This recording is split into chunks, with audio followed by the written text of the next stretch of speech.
Hi friends, hope you all are well.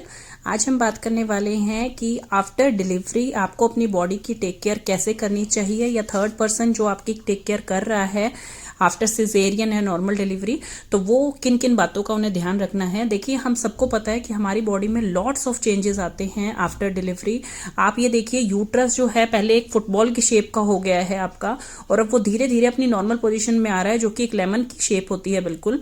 तो उसको आने में आपकी टमी में क्रैम्प्स उठ रहे हैं, आपको अनकंफर्टेबल फील हो रहा है, हॉट फ्लैशेस आ रहे हैं, हार्मोन्स ऊपर नीचे हो रहे हैं। तो ये सब चीजें जब आपको पहले से ही पता होंगी तो आप इनसे अवेयर होंगे, और अवेयरनेस जो है वो आपको डिस्टर्ब नहीं होने देती है, आपको डिप्रेस नहीं होने देती है। तो आपको पहले से ही पता है ये सब चीजें सबके साथ होती हैं, नॉर्मल हैं, तो ये आपके साथ भी होंगी। तो आपको इसमें कैसे अपनी टेक केयर करनी है, कुछ कॉमन स्टेप्स हैं जो मैं आपको बता देती हूँ आफ्टर डिलीवरी। चाहे नॉर्मल है चाहे सी सेक्शन है, सी सेक्शन में इसमें थोड़ा ज्यादा टाइम लगता है, नॉर्मल डिलीवरी में ये सब चीजों की ड्यूरेशन थोड़ी कम हो जाती है। तो सी सेक्शन के बाद जैसे आपको 12 to 24 आवर्स में डॉक्टर बैठने के लिए बोल देते हैं, इवन वॉक करने के लिए बोल देते हैं कि आप वॉक करके देखिए कि आपको कंफर्टेबल फील हो रहा है या नहीं। धीरे धीरे वो वॉक करवाते हैं आपको। विद इन 30 मिनट्स, चाहे नॉर्मल है चाहे सी सेक्शन है, डॉक्टर ब्रेस्ट फीड के लिए अलाउ कर देते हैं। आफ्टर 12 आवर्स ऑफ सिजेरियन या नॉर्मल डिलीवरी आपको बोला जाता है कि आप कोई भी एक लाइट मील ले सकते हैं, या कुछ भी आप पी सकते हैं ऊपर से जो फ्लूइड चढ़ रहा है उसके अलावा। लाइट मील में ये होता है कि जैसे मुझे उस टाइम जीरे के बिस्किट दिए गए थे, बिकॉज जीरा जो है वो लैक्टेशन के लिए बहुत अच्छा होता है, ब्रेस्ट मिल्क प्रोडक्शन के लिए जीरा बहुत ही अच्छा होता है, तो वो आपको दिए गए थे, तो वो आप ले सकते हैं। तो वो 12 आवर्स के बाद आपको मिलता है। देन उसके बाद होता है गेट अप एंड वॉक, थोड़ा सा ज्यादा आपको घूमने के लिए अलाउ किया जाता है 24 आवर्स के बाद। और जो सबसे मोस्ट ड्यूरिंग सी सेक्शन जो है, डॉक्टर बोलते हैं जब आपके सीजर लगता है, वहां पर कट लगता है, तो आपके क्या है, दो एरिया जो है सबसे ज्यादा इन्फेक्ट होने के चांसेस होते हैं, that is bladder and intestine. तो इसलिए डॉक्टर को उसका सबसे ज्यादा खतरा होता है कि आपको जो है पी एंड पू दोनों के लिए वॉशरूम आपको हॉस्पिटल से ही यूज करके जाने हैं, आपको उसके बिना जो है वो डिस्चार्ज नहीं करते हैं। तो पी आपको जब बहुत ज़्यादा मतलब प्रेशर आपको बन रहा है, तभी आपको बोलना है कि मेरा कैथेटर रिमूव कर दीजिए, मुझे वॉशरूम यूज़ करना है। अदरवाइज जो है आपके इन्फेक्शन के चांसेस हो जाते हैं। जब आपके बहुत ज़्यादा प्रेशर बनता है तब आप अपने कैथेटर को रिमूव करवा सकते हैं। देन उसके बाद आपको डिस्चार्ज मिल जाता है। अब जब हम घर आ गए हैं तो हमें किन किन बातों का ध्यान रखना है, ये हम पॉइंट वाइज समझते हैं। सबसे पहला हमारा आता है, जैसे हम ड्यूरिंग प्रेगनेंसी बैलेंस डाइट ले रहे थे, बिकॉज हमें ये लग रहा था कि हम अपने बेबी की केयर करनी है, उसकी ग्रोथ अच्छी होनी चाहिए, तो आफ्टर डिलीवरी भी आपको एक बैलेंस डाइट लेके चलनी है, बिकॉज आपकी बॉडी भी उतनी ही इंपॉर्टेंट है जितना कि आपके लिए आपका बेबी। बिकॉज आप अपने बेबी की टेक केयर जब ही कर पाएंगे जब आप खुद हेल्दी होंगे। देखिए, विंटर डिलीवरी की हम इसमें बात कर रहे हैं। विंटर डिलीवरी कहीं ना कहीं एक हद तक बहुत अच्छा टाइम होता है डिलीवरी का, बिकॉज जो है कोई हर चीज जो है कॉमन है इसमें। जैसे कि आपको थोड़ा गर्म खाना है, आपको गर्म कपड़े पहनने हैं, आपको सिर अपना ढक के रखना है। अगर यही चीजें आपके साथ गर्मियों में होती हैं, करनी आपको उस टाइम भी पड़ेंगी, लेकिन उस टाइम जो है कभी एसी चला रहे हैं आप, कभी बंद कर रहे हैं, तो वो इन्फेक्शन होने का खतरा थोड़ा ज्यादा हो जाता है, और मौसम जो है आपके हिसाब से नहीं बन पाता। सर्दी में ऐसा कुछ नहीं है, आपको रूम में हीटर चलाना है, ठंड बहुत ज्यादा है तो आप चला सकते हैं। अदरवाइज जो टेम्परेचर है, आपको कपड़े गर्म पहनने ही हैं, आपको अपना सिर ढक के रखना ही है, आपको गर्म चीजें लेनी ही है खाने पीने में, तो वो सब चीजें आपके थोड़ा फेवरेबल हो जाती हैं। और बच्चा भी छोटा है, और जितना छोटा बच्चे में उसकी फर्स्ट सर्दी अच्छी निकल जाए वो सबसे बेस्ट है।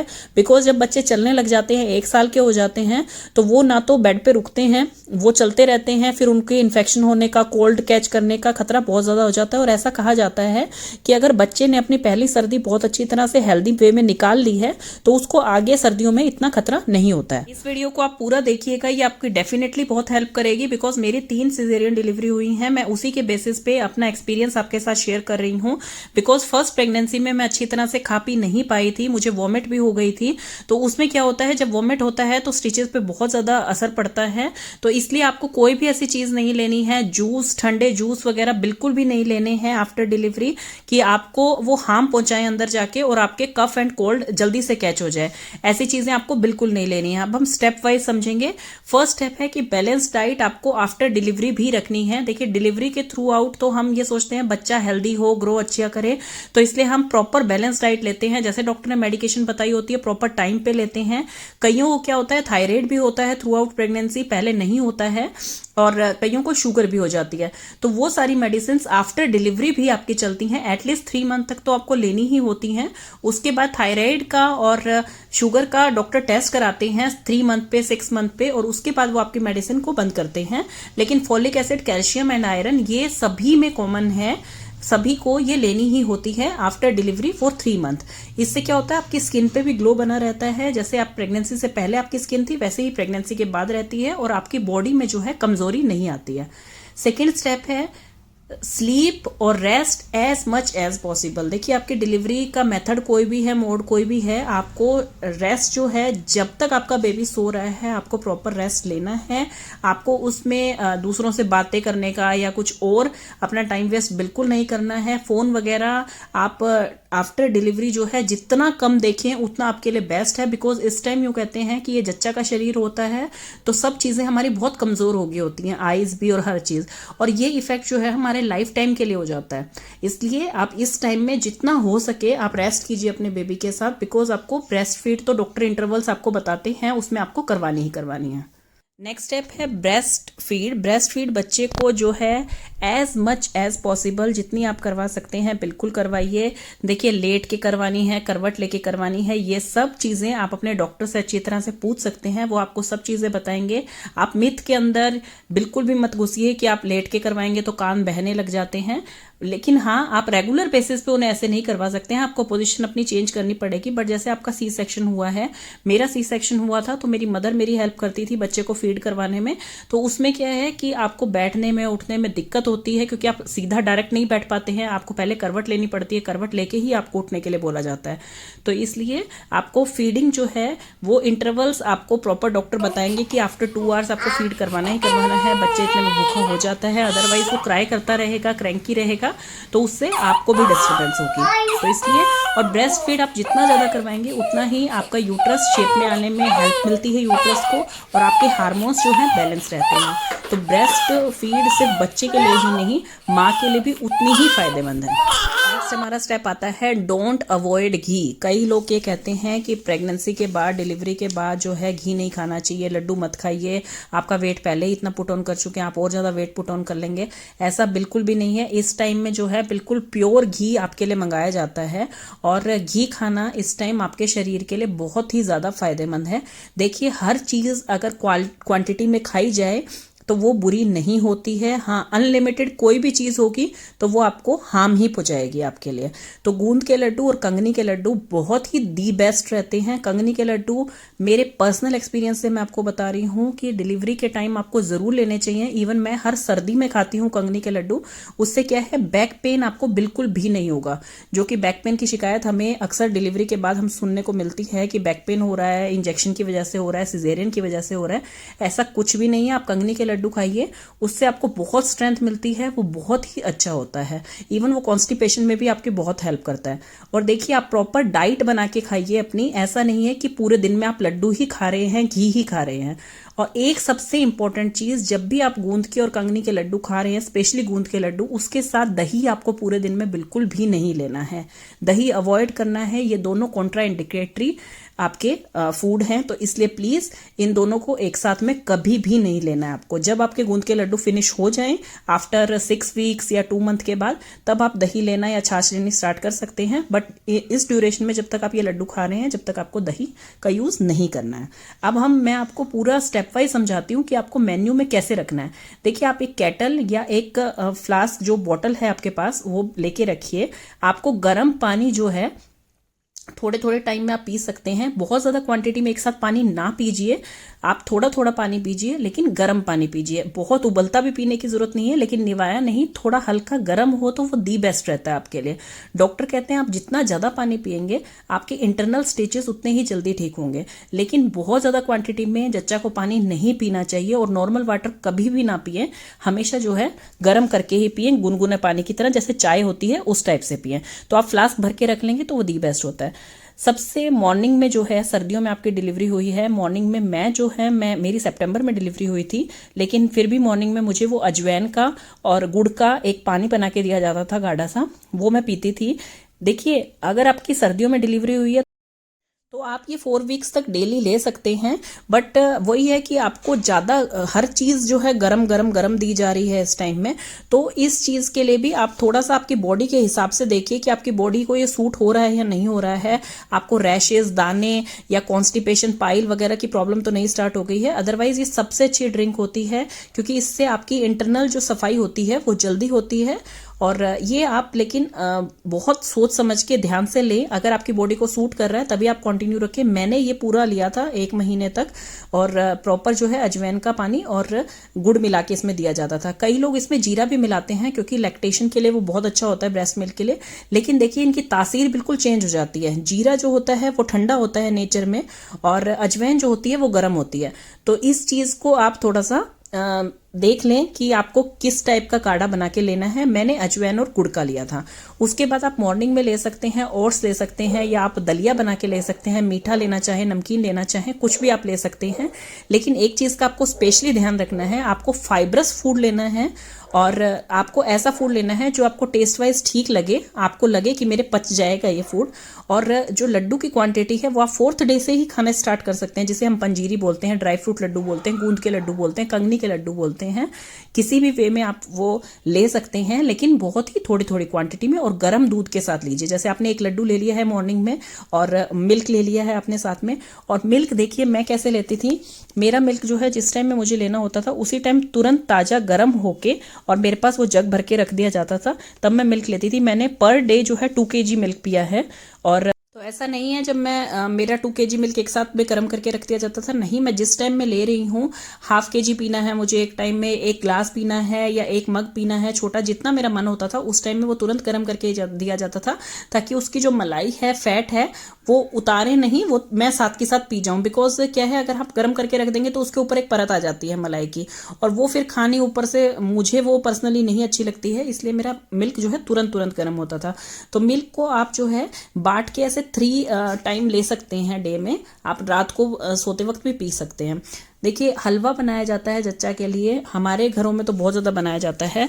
तो वो मम्मी आटे का हलवा बनाती थी, बहुत सारे ड्राई फ्रूट्स उसमें डाल के, लेकिन मुझे पर्सनली उसका टेस्ट बिल्कुल अच्छा नहीं लगता था। तो मैं इसलिए, वो बनता ज़रूर था तो इसलिए मैंने वो 1-2 स्पून खा के, और मैं लड्डू मुझे अच्छे लगते थे, लेकिन लड्डू भी मैंने बहुत थोड़े थोड़े लिए हैं, क्योंकि मुझे ये लगता था कभी कॉन्स्टिपेशन ना हो जाए। तो मैं 1-1 लड्डू तो ज़रूर लेती थी डेली, मतलब 2 लड्डू मेरे पक्के थे, कंगनी का और गूंद का। चाहे मैं अगर उसे गर्म करके ले रही हूँ या मैं सीधा लड्डू के वे में ले रही हूँ, मैं दूध के साथ उन्हें 2 टाइम में ज़रूर लेती थी। और मैं दाल का एक बाउल भर के ज़रूर पीती थी, ताकि वो फाइब्रस फूड आपके अंदर जा रहा है। मैंने रोटी थोड़ा सा लेट स्टार्ट की थी, आफ्टर 10-20 डेज के बाद मैंने रोटी स्टार्ट की थी। उससे पहले जो है ऐसे ही दाल ली है मैंने, खिचड़ी टाइप आप बनवा के ले सकते हैं, दलिया आप ले सकते हैं, क्योंकि नमकीन का उस टाइम ज़्यादा मन करता है, सब चीज़ें मीठी मीठी मीठी हो रही होती हैं। तो शुगर का भी देखिए, इसमें बिल्कुल आपको घबराने की जरूरत नहीं है कि आपको प्रेगनेंसी में शुगर थी तो आप इतनी शुगर ले रहे हैं। इन सब चीज़ों में जो है व्हाइट शुगर नहीं डाली जाती, मतलब मुझे नहीं पता सबके घर में कैसे बनते हैं, पर मेरे घर में व्हाइट शुगर नहीं डाली जा रही थी। रॉ शुगर, ब्राउन शुगर ले रखी थी उन्होंने, और बहुत ही कम क्वांटिटी में। हलवे में तो इतनी कम शुगर होती थी कि आपको बिल्कुल लगता ही नहीं था कि वो हलवा टाइप है। तो क्योंकि डेली बनता था तो मम्मी ने कहा कि ज़्यादा चीनी ना जाए अंदर, इसलिए वो बहुत ही थोड़ी क्वांटिटी में, वो शक्कर टाइप में चीनी होती थी वो वाली वो यूज़ करते थे। और मिल्क जो है वो आपको लेना ही लेना है 3-4 टाइम्स डे में, ताकि आपका जो है ब्रेस्ट मिल्क आप अच्छी तरह से बेबी को फीड करा रहे हैं और आपको अंदर से कमजोरी महसूस नहीं हो रही है। जो सबसे कॉमन प्रॉब्लम है कॉन्स्टिपेशन और पाइल्स की आफ्टर डिलीवरी, वो बहुत ही कॉमन है। तो उसके लिए सबसे ज़रूरी है कि आप फाइब्रस फूड लेंगे, गर्म पानी लेते रहेंगे, गर्म दूध लेते रहेंगे। जितना इनटेक आप लिक्विड का ज़्यादा रखेंगे उतना ही आपको कॉन्स्टिपेशन नहीं होगा। बिल्कुल घबराने की ज़रूरत नहीं है। और अगर आपके कॉन्स्टिपेशन हो भी जाता है तो आप अपनी डाइट से उसे ठीक कर सकते हैं। नहीं तो डॉक्टर जो हैं, जैसे आप बताते हैं कि भाई पाइल्स की स्टार्ट हो रही है या फिर कुछ भी दिक्कत हो रही है आपको, तो डॉक्टर आपको सेट्स बात बताते हैं कि एक टब, पूरा टब भर के पानी, गर्म पानी का, उसके अंदर आपको बैठना है। तो उससे भी आपको आराम मिलता है। और नहीं तो डॉक्टर आपको मेडिसिन देते हैं। लेकिन आप डाइट से जो है अपना ठीक कर सकते हैं, उससे आपको बिल्कुल भी कॉन्स्टिपेशन नहीं होगी। नेक्स्ट आपका आता है क्लीन योर अफेक्टेड एरिया। जो भी देखिए आपके मोड ऑफ डिलीवरी है, जो भी आपके जहाँ पे कट लगा है और आपके स्टिचेस लगे हैं, आपको उस एरिया को क्लीन करने के लिए बोला जाता है। आप नहा लेते हैं तो उस एरिया पे जो है बैंडेज रहती है उस टाइम में, स्टार्टिंग के डेज में, ताकि वो गीला ना हो। फिर भी अगर उसमें पानी चला जाता है तो डॉक्टर कहते हैं कोई दिक्कत की बात नहीं है। आपके साथ जो जाते हैं बंदे, भाई आपकी भाभी हैं, आपकी मम्मी हैं, कोई भी हैं, तो उनको ये प्रॉपर सिखाया जाता है कि आपको इसकी ड्रेसिंग कैसे करनी है। तो वो ड्रेसिंग जो है उसके साथ आपको बीटाडीन दी जाती है। तो बीटाडीन डाल के और वो उसको प्रॉपर क्लीन करके उस एरिया को, और फिर आपकी ड्रेसिंग की जाती थी। वो एरिया जितना क्लीन रहेगा आपका, आपके वो उस एरिया में जो है इन्फेक्शन होने के चांसेस उतने ही कम रहेंगे। और आपके स्टिचेस जो हैं बहुत जल्दी ठीक हो जाएंगे और आप बहुत जल्दी रिकवर करना स्टार्ट कर देंगे। और देखिए, आपको चलना है, जितना हो सके आपको चलना है। अगर आपसे सीधा खड़ा होकर नहीं चला जा रहा है तो आप किसी की हेल्प लेके आप चल सकते हैं। बिकॉज डॉक्टर ये इंपॉर्टेंट बताते हैं कि आप जितना चलेंगे उतने ही आपके इंटरनल स्टिचेस भी ठीक होंगे। नेक्स्ट जो है, मैंने ब्रेस्ट फीड करने का तरीका मैंने आपको जो बेबी केयर की वीडियो है विंटर की, उसमें आपको अच्छी तरह से सिखाया है। क्योंकि छोटा बेबी होता है तो उसको बिल्कुल भी कोई आइडिया नहीं होता। वो अपना फेस अपने हिसाब से लिफ्ट नहीं कर सकता है, वो अपने हाथ से नहीं प्रेस कर सकता है। तो इसलिए आपको बहुत ज़्यादा ध्यान देना है। डॉक्टर आपको सिखा देते हैं कि आपको फर्स्ट 2 फिंगर्स जो है वो अपनी ब्रेस्ट को प्रेस करके रखना है, ताकि कि बच्चे का नोज जो है वो फ्री रहे। तो इसलिए ये चीज़ का आपको बहुत ज़्यादा ध्यान देना है। और बच्चों की केयर के लिए मैंने एक अलग से वीडियो डाल रखी है, आप वो जाके देख सकते हैं। ये देखिए जो पिक में दिख रहा है अभी, ये तरीका बिल्कुल ठीक नहीं है ब्रेस्ट फीडिंग कराने का। बिकॉज इसमें क्या है, बच्चे की नाक जो है प्रॉपर बंद हो रही है। और देखिए बच्चे जो हैं वो 1 साल तक, जैसे डॉक्टर बताते हैं कि सिर्फ नोज से ही सांस ले सकते हैं, उन्हें माउथ से सांस लेना नहीं आता है। तो इसलिए उनकी नोज प्रेस अगर हो गई तो वो एक बहुत ही सीरियस इशू बन सकता है। तो इसलिए इस चीज़ का आपको टेक केयर करनी है। आपको उन्हें ब्रेस्ट फीड जो करवाना है वो प्रॉपर तरीके से करवाना है। जैसे आपको पिक में दिख रहा है, ये बिल्कुल सही तरीका है। आपको अपने फर्स्ट 2 फिंगर से उसको प्रेस करना है, ताकि उसका माउथ जो है सिर्फ वो सक करे और नोज जो है फ्री रहे। नेक्स्ट जो स्टेप है कि आपको कैसे कपड़े पहनने हैं। देखिए, आप जितने कंफर्टेबल खुद रहेंगे उतनी ही कंफर्टेबली आप बच्चे को फीड करवा सकते हैं। मेरे पर्सनल एक्सपीरियंस में आप जिप वाले जो है इनर गारमेंट्स और जिप वाला ही अपर आप खरीदें। और आप जो है अंदर जो इंटरनल पहनते हैं, जैसे बच्चे को कॉटन की लेयर पहनाते हैं, वैसे ही आप भी कॉटन की लेयर पहने, ताकि आपके रैशेज वगैरह ना हो, आपको इरिटेशन ना हो स्किन पे बिल्कुल भी। तो आप जो है जिप वाला लीजिए, उसमें आपको बहुत ज़्यादा फायदा मिलेगा। अपर भी आप जिप वाला लीजिए तो आप बहुत ईजिली फीड करवा सकते हैं बच्चे को, और आपको ठंड लगने के चांसेस नहीं रहते हैं। बिकॉज आप अगर कपड़ों को ऊपर करके उसे फीड करवा रहे हैं तो उसमें आपको भी ठंड लगने के चांसेस बहुत ज़्यादा रहते हैं। तो जिपर में इस चीज़ का बहुत ज़्यादा फायदा होता है। आफ्टर डिलीवरी तुरंत ही आपको जो है आपका सिर ढक दिया जाता है, चाहे कॉटन की दुपट्टा हो आपके पास, चाहे आप कैप लेके आ रहे हैं, चाहे कुछ भी है, आपके प्रॉपर ईयर से लेकर आपके माथे को प्रॉपर ढक दिया जाता है just after delivery in hospital. आपको ताकि रैप करके इसलिए रखा जाता है ताकि ये कान पे हवा ना लग जाए और माथे पे हवा ना लग जाए। बिकॉज ये हमें तुरंत नहीं पता लगता है 5-6 मंथ में, ये हमें फ्यूचर में जाके पता लगता है कि जो इस टाइम का जापे का जो हवा होती है वो बहुत ज़्यादा दिक्कत करती है आपको फ्यूचर में। इसलिए आपके प्रॉपर जो है रैप करके रखा जाता है। और आजकल तो रेडीमेड जो है मैटरनिटी स्कार्फ के नाम से ये अमेजोन पे आपको अवेलेबल हो जाएंगे। मैं लिंक डिस्क्रिप्शन बॉक्स में इसका डाल दूंगी, तो आप ये भी परचेज करके रख सकते हैं, ताकि आप इसे बांध ले आराम से। चाहे सर्दी है चाहे गर्मी है, सर्दियों में तो देखिए प्रॉपर आप वुलन की कैप भी ओढ़ सकते हैं, आपको कोई पसीने नहीं आएंगे। लेकिन गर्मियों में क्या है, आप अगर कॉटन की भी ओढ़ रहे हैं तो आपके पसीने बहुत ज़्यादा आते हैं। लेकिन फिर भी आपको ये कैप रखनी ही रखनी है। आप 2 या 3 स्कार्फ परचेज करके रखिए, ताकि एक अगर पसीने से आपका गीला हो भी जाता है तो आप फटाफट से दूसरा यूज में ले लें। नेक्स्ट स्टेप आता है मसाज। देखिए चाहे सी सेक्शन हुआ है, जो नॉर्मल डिलीवरी हुई है, आपको मसाज प्रॉपर करवानी है। जैसे बच्चे के लिए सर्दियों हैं या गर्मियां हैं, मसाज बहुत ज़्यादा ज़रूरी होती है, उसी टाइप से लेडी के लिए भी मसाज बहुत ज़्यादा ज़रूरी होती है। मैंने भी प्रॉपर एक मालिश वाली आंटी रखे थे और उनसे ही मसाज करवाई थी। लेकिन सी सेक्शन में क्या है, आपको टम्मी की मसाज स्टार्टिंग में डॉक्टर मना करते हैं फॉर 20-22 डेज के लिए, बिकॉज आपके स्टिचेस इंटरनल अभी अच्छी तरह से ठीक नहीं हुए होते हैं, तो इसलिए आप टम्मी की मसाज को अवॉइड करते हैं और आप बैक की मसाज, अपनी लेग्स की, हैंड्स की, बाकी सारी मसाज आप करवा सकते हैं। बैक की मसाज जो है आप टेढ़ा लेटकर साइड करवट लेके और फिर करवाइए। आपको बिल्कुल जो है उल्टा तो लेटने नहीं देंगे, क्योंकि आपके स्टिचेस लगे हैं, अभी आपके सी सेक्शन हुआ है, तो उल्टा नहीं लेटना है उसमें, साइड में लेटकर आप साइड वे में उससे आप अपनी मसाज करवा सकते हैं और वो आपको बहुत ज़्यादा फायदा देते हैं। मेरे वाले आंटी खुद ही बहुत समझदार थी, वो गर्म तेल लेके आती थी और उसमें इवन जो है अजवैन के दाने या मेथी के दाने भी डलवा सकते हैं, बट वो गरम करके सरसों के तेल से मालिश करते थे, तो उससे काफ़ी फायदा मिलता है, आपको बहुत रिलैक्स फील होगा और ये आगे जाके फ्यूचर में आपके पेन नहीं होने देगा आपके शरीर में। क्योंकि जब हम डिलीवर करते हैं तो हमारा सारा शरीर, कहते हैं ना, एक नया शरीर टाइप बन जाता है बिल्कुल, तो उसमें जो है आपके लेग्स में, हैंड्स में, बैक में पेन होने की बहुत ज़्यादा शिकायत आती हैं, तो वो चीज़ें मसाज से आपकी ठीक हो जाएंगी और आपको तुरंत जो है वो एक्टिव रहने का मौका मिलेगा और आपको बहुत ही फुर्तीला सा महसूस होता है। आफ्टर डिलीवरी जो है आपको कोई भी भारी चीज़ नहीं उठानी होती है, चाहे सी सेक्शन है चाहे नॉर्मल डिलीवरी है, बिकॉज सी सेक्शन में तो मुझे 6 वीक्स तक, इवन 3 मंथ तक मुझे डॉक्टर ने बोल दिया था, जब मेरा सेकंड सीजेरियन हुआ था और थर्ड सीजेरियन हुआ था, कि 3 मंथ तक आपको कोई भी हैवी चीज़ नहीं उठानी है। हाँ, स्टेयर्स अगर बहुत इमरजेंसी है तो आप चढ़ सकते हैं, बट अगर स्टार्टिंग के 20 डेज तक आप अवॉइड कर सकें तो दी बेस्ट होता है, क्योंकि स्टेयर्स चढ़ने में फिर थकावट बहुत ज़्यादा होती है और वो चीज़ें हमें आगे फ्यूचर में जाके समझ आती हैं। लेकिन ऐसा है कि अगर आपका फर्स्ट फ्लोर पे ही है रूम, या आपको एक ही बार चढ़ना है और फिर आपको रेस्ट करना है प्रॉपर ऊपर जाके, तो आप जा सकते हैं ऊपर अपने डॉक्टर से पूछ के, बट जितना हो सके हैवी लिफ्टिंग एंड स्टेयर्स को आप अवॉइड करें, वो ज़्यादा बेस्ट है। और जो सबसे इम्पोर्टेंट स्टेप हमारा आता है कि रेगुलर चेकअप्स के लिए जरूर जाएं डॉक्टर के पास। ऐसा बिल्कुल भी ना सोचें कि अभी सर्दी है, बच्चे को ठंड लग जाएगी, मैं जाऊंगी तो फिर बच्चे को फीड आके कैसे करवाऊंगी, कितना टाइम लग जाएगा वहाँ पे। ये सारी चीज़ें एक तरफ रख के आपको चेकअप के लिए रेगुलर जाना है, जैसे जैसे डॉक्टर आपको बुला रहे हैं। इवन मेरे डॉक्टर बहुत ही अच्छी थी, एक ही हॉस्पिटल में जैसे पेडियाट्रिक की और गायनेकोलॉजिस्ट हैं, तो वो ऐसे डेट देते थे कि बच्चे का जैसे चेकअप होना होता है या बच्चे को कोई वैक्सीन लगनी होती है, उसी टाइम में मेरा नंबर वहाँ लग जाता था और मैं भी डॉक्टर को अपने कंसल्ट कराती थी, गायनेकोलॉजिस्ट को, और बच्चे को भी दिखा लेती थी।